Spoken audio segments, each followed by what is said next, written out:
বন্ধুরা, আজকেও দেখুন আমি চলে এসেছি সকালে রান্নাঘরে। এই যে হাফ বাঁধাকপি নিয়ে নিয়েছি। আজকে বাঁধাকপি দিয়ে নতুন এক রেসিপি তৈরি করব, আর সেটাই আজকে তোমাদের সঙ্গে শেয়ার করছি। তো বাঁধাকপিটাকে আমি এরকম করে কেটে কুচিয়ে নেব, ছোট ছোট করে এরকম করে করে কুচিয়ে নেব বাঁধাকপিটাকে। এই যে দেখতেই পাচ্ছ বন্ধুরা, আমি বাঁধাকপিটাকে কুচিয়ে নিয়েছি। এবার এটাকে আমি সিদ্ধ বসিয়ে দেব। তো বন্ধুরা দেখতে পাচ্ছ আমি এখানে একটা কুকার নিয়ে নিয়েছি, ছোট কুকার নিয়ে নিয়েছি। এই কুকারটার মধ্যে বাঁধাকপিগুলো সেদ্ধ করে নেব। তো বন্ধুরা দেখো, এখানে আমি নিয়ে নিয়েছি একটা সসপ্যান, আর সসপ্যানটা আমি গরম করতে বসিয়ে দিয়েছি। এই যে দেখতেই পাচ্ছ গরম করতে বসিয়ে দিয়েছি। এবার এখানে আমি দিয়ে দেব তেল, চামচের মতো সরষের তেল। তো বন্ধুরা দেখো, আমার তেলটা কিন্তু গরম হয়ে গেছে।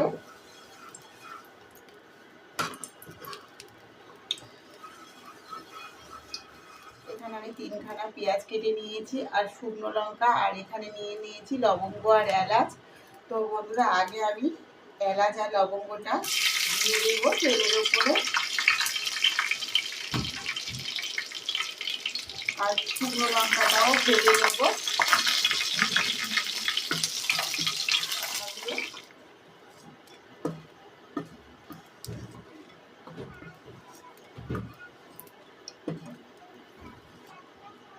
এই যে লঙ্কাগুলো আমি তুলে নিয়েছি। এবার এখানে আমি যে পেঁয়াজগুলো কেটে রেখেছিলাম, পেঁয়াজগুলো লবঙ্গ আর এলাচের মধ্যে ভালো করে পেঁয়াজগুলোকে ভেজে নেব।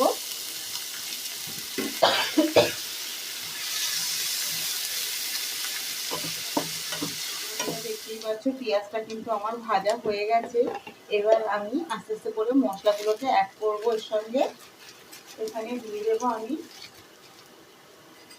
হাফ চামচ জিরে গুঁড়ো, হাফ চামচেরও কম দিয়ে দেবো জিরে গুঁড়ো, হাফ চামচ ধনে গুঁড়ো, দিয়ে দেবো হাফ চামচ হলুদ গুঁড়ো, দিয়ে আবারও একটু ভালো করে নেড়ে নেব। লঙ্কা গুঁড়ো, কাশ্মীরি লঙ্কা গুঁড়ো ভেজে নেব। তেল আমি অ্যাড করব। মশলাটা কষানো হয়ে গেছে। এবার কপিটাও তাহলে বন্ধুরা দেখতে পাচ্ছ, এই যে আমি কুকারে কপিটা সেদ্ধ বসিয়েছিলাম, কপিটা কিন্তু আমার সেদ্ধ হয়ে গেছে। এবার আমি কুকারটাকে অফ করে দিয়ে এটাকে একটা পেস্ট করে নেব, মিক্সিতে দিয়ে একটু পেস্ট করে নেব।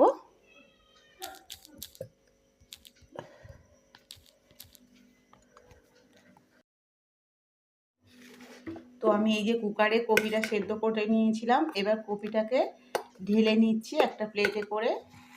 তো আমি একটা এই যে মিক্সি নিয়ে নিয়েছি, এই যে মিক্সির জার একটা নিয়ে নিয়েছি।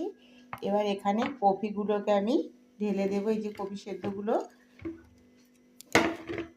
এবার এই মিক্সি জারের মধ্যে কপি সেদ্ধগুলোকে ঢেলে নেব। তো বন্ধুরা দেখতেই পাচ্ছ, এই যে আমি পেস্টটা করে নিয়েছি মিক্সিতে। এবার আমি এখানে ঢেলে নেব। এবার এখানে যে ভেজে রেখেছিলাম মশলাটা দেখতেই পাচ্ছ, এই মশলাটা এবার আমি এখানে অ্যাড করব।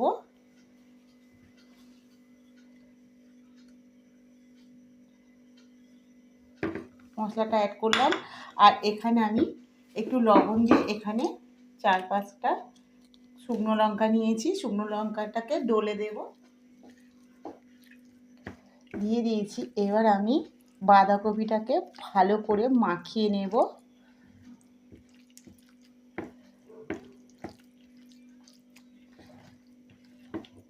সরষের তেল দিয়ে দিয়েছি, দিয়ে আবারও মাখিয়ে নেব। আর এখানে অল্প করে একটু চাট মশলা দিয়ে দেব, হাফ চামচের মতন চাট মশলা দিয়ে দিলাম।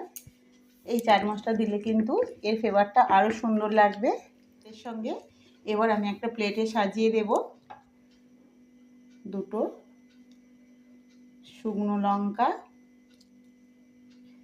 3টে শুকনো লঙ্কা দিয়ে দিয়েছি, আর এর ওপরে দিয়ে দেবো একটু ঘি।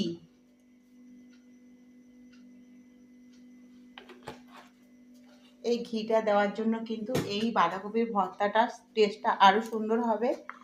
তো বন্ধুরা দেখুন, আমার কিন্তু বাঁধাকপির ভর্তা রেডি হয়ে গেছে। আর এখানে কিন্তু ঘিটাও আমি দিয়ে দিয়েছি, যেহেতু এখানে গরম গরম আছে আর ঘিটা পরপর গলে যাবে, গলে গিয়ে কিন্তু বাঁধাকপি ভর্তাটার মধ্যে সুন্দরভাবে মিশে যাবে। আপনি যখন প্লেটে সার্ভ করবেন, চামচ দিয়ে যখন দেবেন একটু মিশিয়ে নিতে হবে। আর এইভাবে একটু মিশিয়ে মিশিয়ে দিলে ঘিটার ফ্লেভারটাও সুন্দর লাগবে। আর এটা কিন্তু অসাধারণ হয়েছে খেতে। তো বন্ধুরা, রেসিপিটা কেমন লাগলো অবশ্যই কমেন্টে জানাবেন। আর এই বাঁধাকপির ভর্তাটা বাড়িতে অবশ্যই একবার বানিয়ে খেয়ে দেখবেন। এটি রেসিপিটা সবারই ভালো লাগবে। আর বাড়িতে অবশ্যই একবার বানাবেন। রেসিপিটা ভালো লাগলে শেফালি রান্নাঘরটাকে অবশ্যই সাবস্ক্রাইব করে নেবেন। আর বন্ধুদের মধ্যে রেসিপিটা শেয়ার করবেন। আর ফেসবুক থেকে দেখলে একটা ফলো করে দেবেন। আর বন্ধু হয়ে আমার পাশে থাকবেন। সবাই ভালো থাকবেন। আবার কালকে দেখা হবে নতুন এক রেসিপি নিয়ে।